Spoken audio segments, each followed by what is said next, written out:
Post 9/11 belief that we had the greatest generation, and then we had a bunch of misfits that followed. And those young men, those young women, are who you led into battle in Afghanistan, who fought proudly and nobly in Iraq as well. Talk about that. Talk about how character is not always just this depleted resource that we have, but it can be built not only in a person but in a nation. Well, I think you're exactly right. I think there's this tremendous desire for it. What we used to see with people about how the refugee status in our country anymore. So to me, it's the most all of that. The system is broken. People in Congress from both parties have been spineless to fix it for a long time. Take it from a Latino, from immigrants, family, farmers, everybody else is run by two immigrants, like the immigration system, the refugee system, the asylum system. We've just put band-aid over band-aid and not really looked at trying to fix it in its totality. So you get all these one-offs and then you have no system. To what Phil been talking about, it's just a bunch of chaos. Yeah, absolutely. Here we are. I don't know chaos, but you're all keeping an eye on today on the transition. But let's go down the line. Thank you. Thanks. I learned from you. We've been talking a lot about the plane, the potential new Air Force One. When it comes to these types of issues, the Trump crypto meme coin, dollar sign, all caps, Trump, the dinner that had been offered, which is essentially a quid pro quo dinner if you invest money in a Trump entity, totally walled off and private from things. The deadline was yesterday. The majority of the people, the 220 finalists, had wallets that were foreign based. We talk about conflicts of interest, how this all played out. We'll keep an eye on this budget. And can we raise some money to put some safe derails on aircraft carriers? $100 million. What if the two airplanes that just slipped off the deck of the boat into the ocean to not pay taxes? Elon Musk, if you want to get the dough to save some money, just put some rails on the side of the boat so we can move our planes over the side.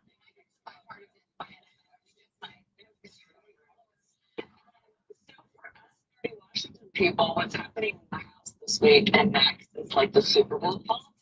So I will definitely be watching the drama. You have never heard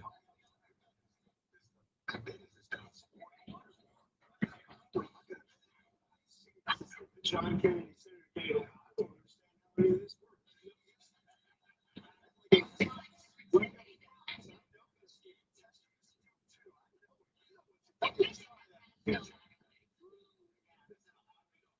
He sure does. Don't be fooled by the lack of time. Thank you all. Thanks for the group chat. Thanks to all of you for waking up with us this morning. American Hill in Broad and Cornish State CNN Central starts right now.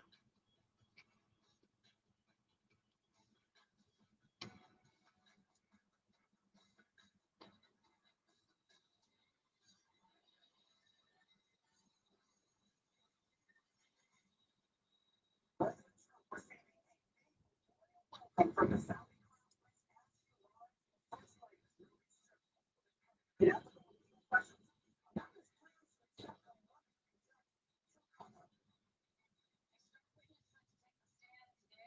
Close the federal criminal trial. Day one testimony was nothing short of explosive and graphic with blown up today.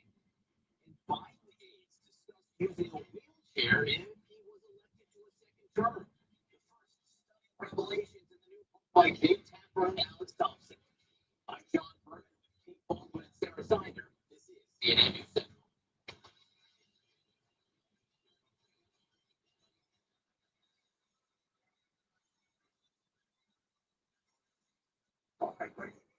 President Trump arriving in Saudi Arabia on his first major overseas second term. Air Force One getting an escort by Saudi F-15 fighter jets, and the president getting a royal welcome on the tarmac from the Saudi Crown Prince Mohammed bin Salman. Trump then traveled by motorcade to the Saudi royal court for a more formal greeting. Saudi Arabia's first stop in 4 days swing to the Middle East. The trip giving Trump a chance to earn himself as a deal maker on world stage. He set the stage later today after attending a lunch with some of the world's top CEOs.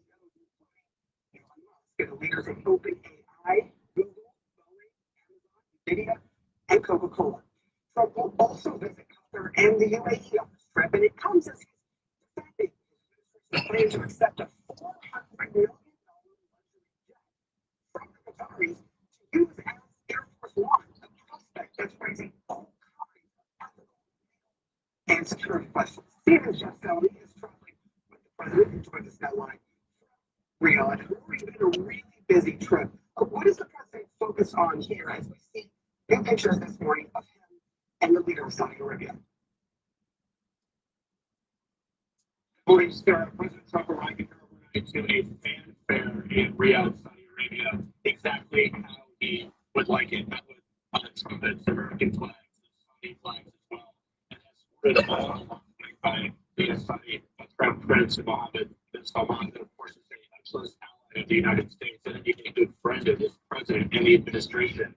This trip, which the president is setting off on, which is the first major foreign trip of his second term in office. It's actually quite brief, it's about 3.5 days or so. But today it is focused exclusively on making deals, but trying to increase investment in the United States. He's coming with a larger contingent of U.S. CEOs, multinational CEOs as well. They're meeting for election and later having a meeting here in Saudi Arabia with the Saudi officials as well. But this is much more about making investments in the U.S. to regional deals rather than focusing on the geopolitics of the region, which of course is hanging over this administration. Many of the challenges facing the Trump administration, of course, and the world are being discussed as much, at least in the opening hours of these meetings, as the deals that are coming underway. And you mentioned that airplane, the president, of course, arriving here in Saudi Arabia on the old Air Force One, but the new controversy over a plane he would like to be Air Force One is certainly following him here. He is making no apologies about the idea of accepting a plane worth some $450 billion or so from the Qatari royal family. Many things have to happen for that to fall into place. And many Republicans have criticized this. Democrats, of course, have as well. But the president is embracing that. He will actually visit Qatar on his next stop here tomorrow before going to the UAE as well. But for today, at least, in Riyadh, Saudi Arabia, he's following in the footsteps of his first trip. When he became president some 8 years ago, he also stopped in Riyadh, but at that point, he was introducing himself to the world. Now the world is well aware of it. Of course, he is trying to cement some business deals, many of them also including the Trump Organization and the Trump family. Since he became president, of course, the deals of the Trump Organization and Trump family have increased some threefold. That is also a subtext to all of this. Absolutely, he's become a richer man as president. Thank you so much, Jeff Selmy. Great reporting there from Riyadh. Kate?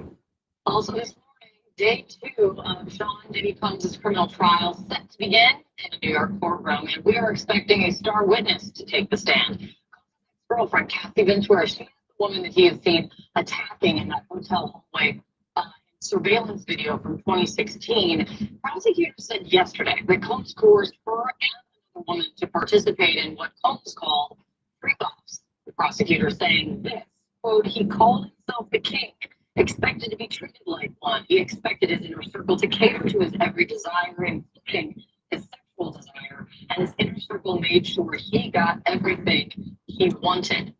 The prosecutors plan to show the jury video of those drug-fueled, days-long sexual performances. So far, the case seems to center on the question, was this consensual or was this coercion?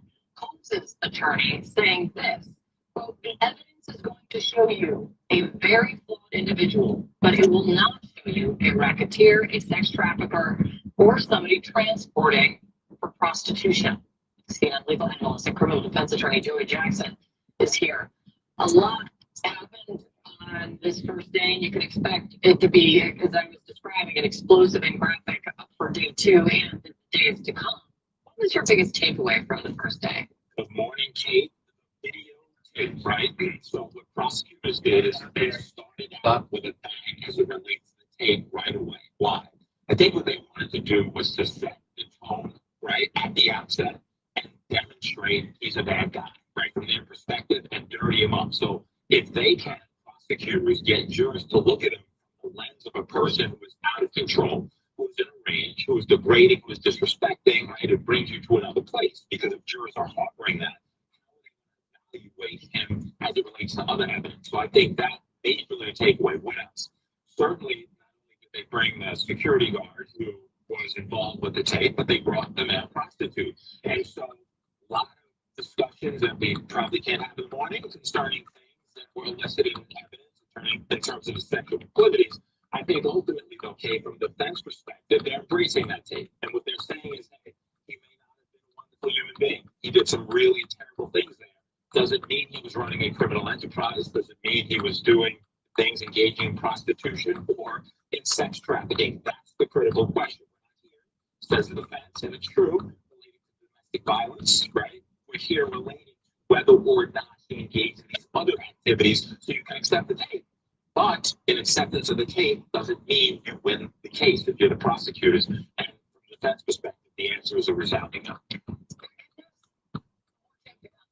Oh, yeah. And that's going to need to be, out of necessity, that has to be the theme and the approach for the defense. It's just embrace it, but.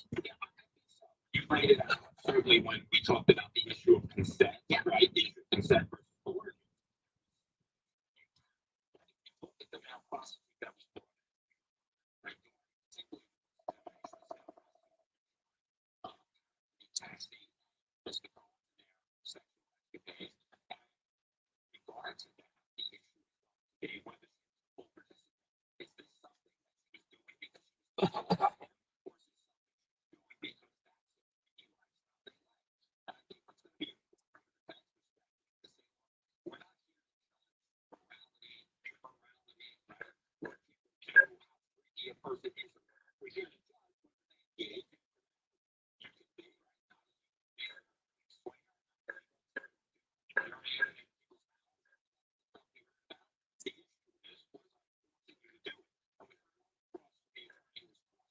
right now. Right? Meaning the male prostitute, and in fact, she was a participant. Whether they're able to defense continue with that vehicle. And that is what comes today. Thank you, Johnny. Like a delicate lady. There.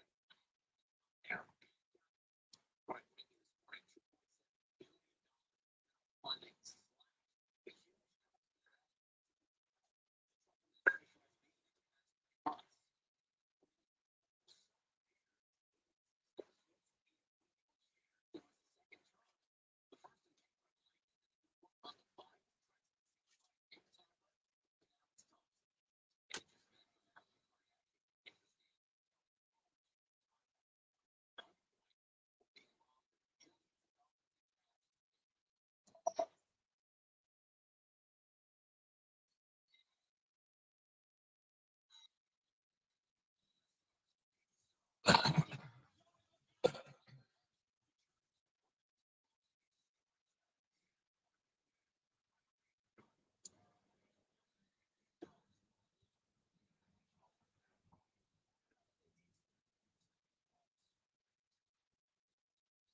Accepting a luxury Boeing turbojet as a gift from the ruling family of Qatar. The president says he plans on using the jet as a new Air Force One for travel until he leaves office. The plane is then expected to be transferred to the National Library Foundation once this term ends. Yesterday, the president told reporters only a stupid person wouldn't accept this kind of gift. If we can get a 747 as a contribution to our defense department, to use during a couple of years while they're building the other ones, I think that was a very nice gesture. I could be a stupid person and say, we don't want a free plane. We get free things, and we'll take one too. It helps us out because, again, we're talking about we have 40-year-old aircraft. The money we spend, the maintenance we spend on those planes to keep them tippy top is astronomical. You wouldn't even believe it. So I think it's a great gesture from Qatar. I appreciate it very much. I would never be one to turn down that kind of an offer, but I could be a stupid person and say, no, we don't want a free, very expensive airplane. I thought it was a great gesture. I was just saying, only a stupid person would turn down the plane. You could have an ethical president might turn it down as well. Democratic lawmakers are expressing concern about Qatar giving the gift of a jumbo jet to the Trump administration, but so too are several Republicans publicly sharing their apprehension. The Hill reports Republican Senator Rick Scott of Florida said, quote, I'm not flying in a Qatari plane. They support Hamas. I don't know how you make it safe. Republican Senator Shelley Moore Capito of West Virginia said, I think they should run the legal challenges to see if it's okay. I've been checking for bugs. We need to look at the constitutionality of it, sure. And here is what Cynthia Loomis of Wyoming and Rand Paul of Kentucky had to say. If the president's flying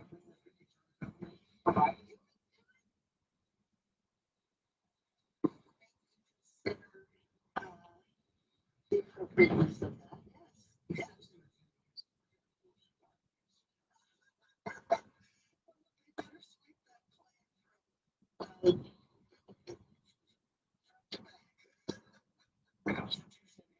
Senator talks about the president can't take emoluments or gifts from foreign leaders. And so there is a provision in the Constitution that you can't do this. I think it's not worth the appearance of impropriety, whether it's improper or not. I don't think it's worth it. But no, I think it's a mistake, and it's just bringing up something he doesn't need. The regulatory plane to Air Force One required an overhaul.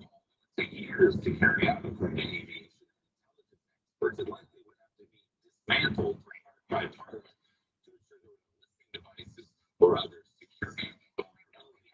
And then we're talking about also this just becoming his plan after his presidency as well to travel the globe. You know, we were talking to senators competing to the bottom of one to the Capitol Grill, he'd be in trouble. Now we're talking about $400 million planes. It is hard to know where to begin with this one. First of all, there's significant security concerns, as pointed out even by some Republican senators. Also, Air Force One, of course, Air Force One is the signature American aircraft, and we're going to have a foreign government apparently give it to us. And we have, first of all, we saw those even some hardcore MAGA types like Laura Loomer and St. Paul and Ben Shapiro, other conservative voices saying, no, this is a bad idea. And this is why Trump mentioned that Jimmy Carter was made to sell his peanut farm. And yet, Donald Trump is going to take a gift from the royal family of Qatar. Yeah, it's one of these things, sometimes you wonder in the decade of madness that we've all been living in. Sort of what sticks, what doesn't. This is interesting, right? This has this sort of stickiness. People, everybody fly. Most people fly. Most people don't like it. There's something about the president of the United States would personally benefit from his office in a way that isn't cryptocurrency, which at least I don't understand. This is something everybody, most people, I've done it in the last 7 days, have stood in the line in Southwest. We're not a lot of Qatari years. So I think this has some, well, A, constitutionally, it's clear, it seems to me, but it's a political element here too. The economy is not soaring as rapidly as we were told it was going to.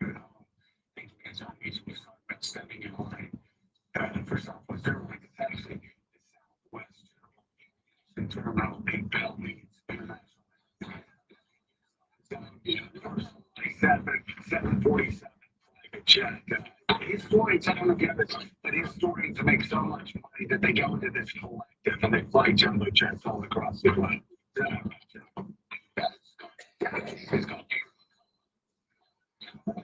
Exactly.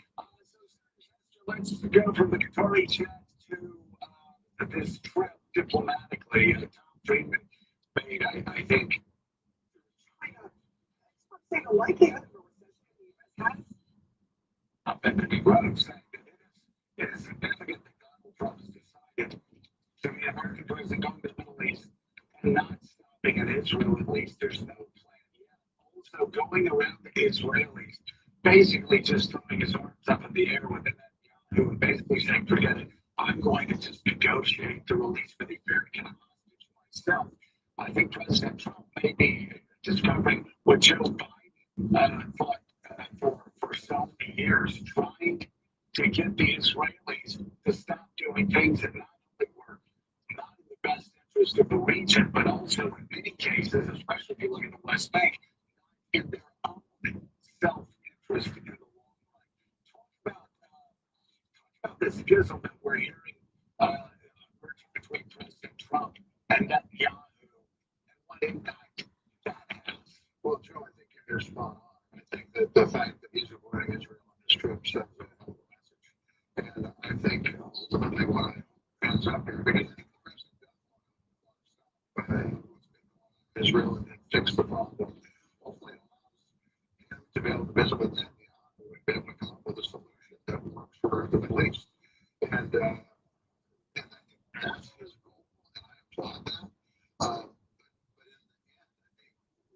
But if Israel didn't pick this message up, they're tone deaf, because the message was pretty clear, I think, to everybody around them that if you want to play in the Middle East, you've got to play nice with others. And there's been a lot of problems over the last few years.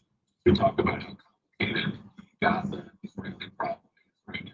We do have some good news this morning because the last known living American hostage is now out of Gaza.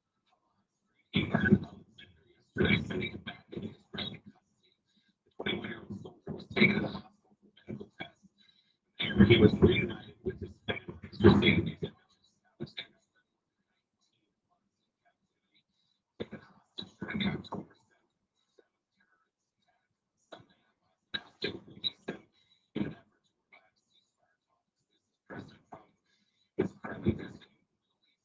Alexander met with the president as he went off and shared these photos on social media just moments ago with Congress. Alexander also spoke with the president, adding the world is inspired by his courage and resilience. His return gives hope to so many. The New York Post this morning, from Tenafly, New Jersey, about 15 miles from where we're sitting right here. There was a huge celebration in his hometown. People were watching the video monitors to finally see his face as a free man. United with his family. Is the political analyst, former Democratic Senator John Tester of Montana. Thank you very much and welcome. Thanks, Senator. Still ahead on Morning Show, the United States Trade Representative Ambassador Jameson Greer is standing by. We'll talk to him about the agreement between the U.S. and China to slash tariffs for 90 days. What other trade deals might be on the table for the administration? You're watching Morning Show. We'll be right back.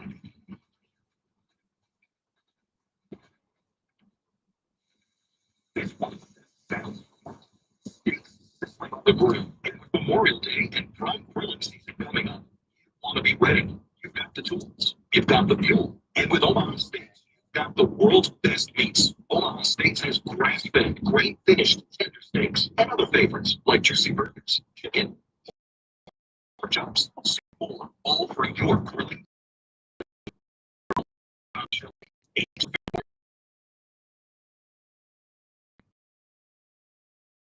The band Living Galley's earned the company distinction, and their all-new smash burgers are built for the grill. Multiple butchers